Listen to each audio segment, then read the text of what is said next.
Welcome to my YouTube channel easy math by रीज। देखें, जैसा कि हम प्रीवियस क्वेश्चन भी डिस्कस कर चुके हैं, वैसे आज हम डिस्कस करने वाले हैं अपने क्वेश्चन 3 को। क्वेश्चन 3 हमारे पास बहुत ही इजी है। इसमें हमने क्या हमसे पूछा जा रहा है, express the following rational numbers p over q where p and q are integers. हमने ना हमारे पास रिकरिंग फ्रैक्शंस दी, हमारे पास रिकरिंग मौजूद होंगे नंबर्स, हमने उनको रैशनल में कन्वर्ट करना है।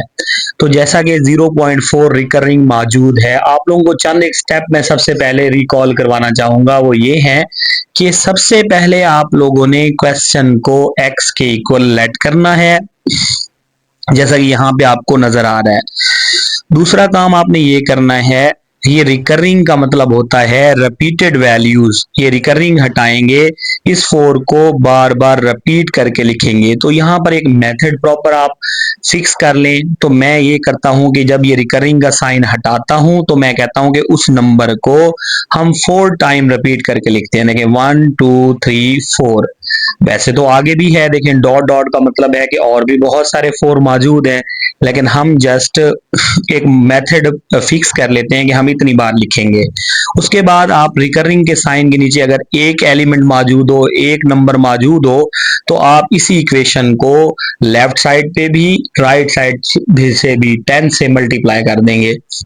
तो मैंने इसीलिए लिखा है, देखो रिकरिंग के नीचे एक एलिमेंट है, तो इक्वेशन 1 को 10 से क्या किया है, इक्वेशन 1 मल्टीप्लाई बाय 10। देखें 10 को हम इस तरफ भी मल्टीप्लाई करेंगे, इस तरफ भी मल्टीप्लाई करेंगे, यानी यूं कह सकते हैं 10 इधर भी 10।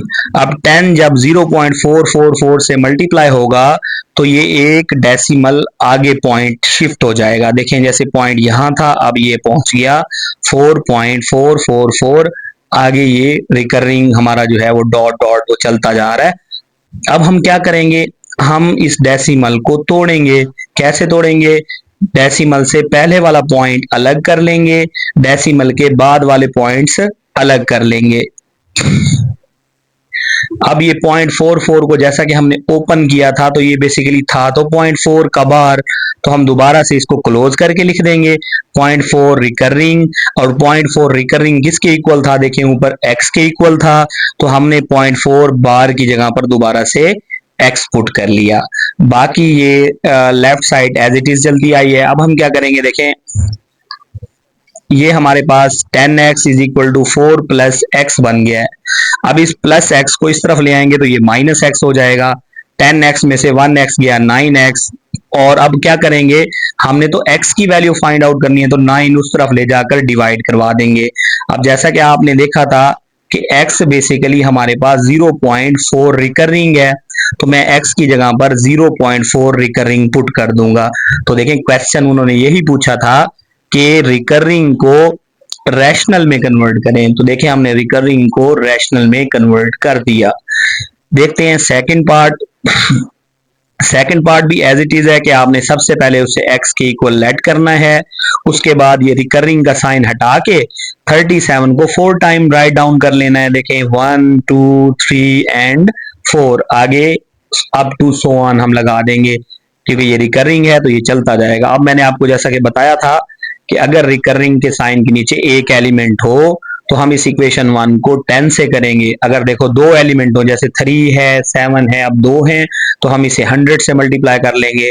अब देखें मैंने यहाँ लिखा है इक्वेशन 1 मल्टीप्लाई बाय 100, तो हम देखें लेफ्ट साइड को भी 100 से मल्टीप्लाई करवा देंगे और इसकी राइट साइड को भी 100 से मल्टीप्लाई करवा देंगे। जब इसकी राइट साइड 100 से मल्टीप्लाई होगी तो पॉइंट 2 डिजिट आगे चला जाएगा। देखें 37.37373737 और अप टू सो ऑन। अब क्या करेंगे, अब वही काम 0.377 को हम कर लेंगे ये अलग, 37 को कर लेंगे अलग। उसके बाद दोबारा से इसको क्लोज करके वो रिकरिंग की फॉर्म में लिख लेंगे। और ये रिकरिंग वाली वैल्यू को हमने लेट किया था किसके इक्वल, x के इक्वल। इस x को इस तरफ ले आएंगे, 100x में से 1x गया तो हमारे पास 99x बचा। 99 को दूसरी तरफ ले जाकर डिवाइड करवा देंगे, x को जो लेट किया था वो वापस पुट कर देंगे, तो हमारा दोबारा से रिकरिंग जो है वो रैशनल बन जाएगा। अब देखें सेम यही स्टेप्स इस क्वेश्चन पे भी लगाने हैं कि 0.21 रिकरिंग है। पहला स्टेप क्या है, लेट कर लें x is equal to 0.21 recurring. फिर आपने क्या करना है, इस 21 को 4 टाइम यहां पर खोल के लिख लेना है। उसके बाद आपको पता है क्या करना है, कितने हमारे पास रिकरिंग के नीचे एलिमेंट हैं, 2 हैं, तो लिहाजा हम किससे मल्टीप्लाई करेंगे, 100 से। तो देखते हैं आगे, इक्वेशन 1 मल्टीप्लाई बाय 100। 100 देखें लेफ्ट साइड पे भी किया, अब राइट साइड पे जब 100 मल्टीप्लाई होगा तो पॉइंट 2 डिजिट आगे आ जाएगा। अब वही काम, पॉइंट से पहले वाली वैल्यू को अलग करेंगे, पॉइंट के बाद वाली वैल्यू को अलग। जो पॉइंट के बाद वाली वैल्यू है इसे आप क्लोज करके दोबारा रिकरिंग में कन्वर्ट करके लिखेंगे 0.21 का बार, और ये 0.21 का ये जो रिकरिंग का साइन है ये दोबारा से x के इक्वल लिखा जाएगा, और इस x को दूसरी तरफ ले जाएंगे, 100x माइनस एक्स 99x बचा। अब 99 को दूसरी तरफ ले जाएंगे तो ये 21/99 हो जाएगा। अब वही x जिसको लेट किया था वो वापस हमने दोबारा से लिख दिया है। लिखने के बाद हमें पता चला है कि 0.21 रिकरिंग जो है 21/99 यानी ये रैशनल में कन्वर्ट हो चुका है। तो ये था इजी एक मेथड इस क्वेश्चन 3 का। अब हम चलते हैं क्वेश्चन 4 की तरफ। क्वेश्चन 4 में जस्ट एमसीक्यूज टाइप आप लोगों का क्वेश्चन है कि name the properties used in the following. जो वो प्रॉपर्टीज जिनको हमने लेक्चर के स्टार्ट में डिस्कस किया था, आज हमने इस एक्सरसाइज में उनके बारे में बताना है। देखें कुछ चीजें हैं। पहली चीज तो ये है कि जहां पर आपको 3 एलिमेंट्स नजर आएंगे वहां आप ये कह सकते हो कि वो एसोसिएटिव है। उसकी फिर 2 कंडीशंस होती हैं, या मल्टीप्लिकेशन के लिहाज से या एडिशन के लिहाज से। तो ये पहली प्रॉपर्टी है, देखें 1 2 3 नंबर्स आ गए तो ये तो क्लियर हो गया कि ये एसोसिएटिव है। अब देखें दरमियान में प्लस यूज हो रहा है तो हम कहेंगे कि ये associative property with respect to addition है। और मैंने आपको कहा था अगर 2 नंबर्स हों और उनकी प्लेसमेंट चेंज हो रही हो तो इसका मतलब होता है कि ये हमारे पास कम्यूटेटिव प्रॉपर्टी है। देखें कम्यूटेटिव प्रॉपर्टी है, देखो √2 पहले था फिर राइट साइड पर सेकंड पे चला गया, तो ये commutative property with respect to addition है। x minus X is equal to 0, जब भी कोई एक नंबर हो उसमें वही नंबर सेम माइनस हो रहा हो और वो 0 करके दे रहा हो तो वो वैल्यू जो उसमें ऐड हो रही होती है वो बेसिकली इनवर्स होती है।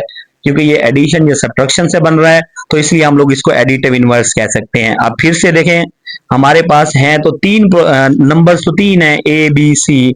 अब हम इसे एसोसिएटिव नहीं कहेंगे, उसकी वजह क्या है, देखें यहाँ मल्टीप्लाई यूज हो रहा है। सेम ऑपरेशन होता तो एसोसिएटिव था, क्योंकि मल्टीप्लाई आ गया है अब ये एसोसिएटिव नहीं रहा, ये डिस्ट्रीब्यूटिव बन चुका है। डिस्ट्रीब्यूटिव का कैसे पता चला, देखो यहाँ पर ये सिंपल एक एलिमेंट लिखा हुआ था, आगे यही बाहर वाला एलिमेंट इसके साथ भी लग गया, इसके साथ भी लग गया, तो ये डिस्ट्रीब्यूशन ही हो गई एक किस्म की। क्योंकि लेफ्ट साइड से ये डिस्ट्रीब्यूट हो रहा है तो इसलिए हम लोग इस प्रॉपर्टी को left distributive property with respect to addition कहेंगे। अब 16 प्लस 0, 0 वो नंबर है जो किसी में ऐड होता है तो अगर उस पर कोई इफेक्ट नहीं डालता तब हम इसको आइडेंटिटी कहते हैं, क्योंकि ये ऐड हो रहा है तो इसलिए एडिटिव आइडेंटिटी है। इसी तरह से 100 के साथ 1 मल्टीप्लाई हो रहा है, अब मल्टीप्लाई होने के बाद ये उस पर कोई इफेक्ट नहीं डाल रहा तो ये 1 जो है ये मल्टीप्लिकेटिव आइडेंटिटी काउंट होगी। अब नेक्स्ट हमारे पास है, अब भी देखें 3 नंबर्स हैं, मैंने कहा था 3 नंबर्स हों और सेम ऑपरेशन यूज हो रहा हो तो वो एसोसिएटिव होता है। तो देखें ये एसोसिएटिव है विद रिस्पेक्ट टू मल्टीप्लिकेशन। देखें एक मल्टीप्लाई यहाँ है एक यहाँ, तो ये एसोसिएटिव प्रॉपर्टी है विद रिस्पेक्ट टू मल्टीप्लिकेशन। अब देखें A B is equal to B है, ये कम्यूटेटिव प्रॉपर्टी है with respect to addition with respect to multiplication. चलें देखें नेक्स्ट हमारे पास क्वेश्चन 5 है।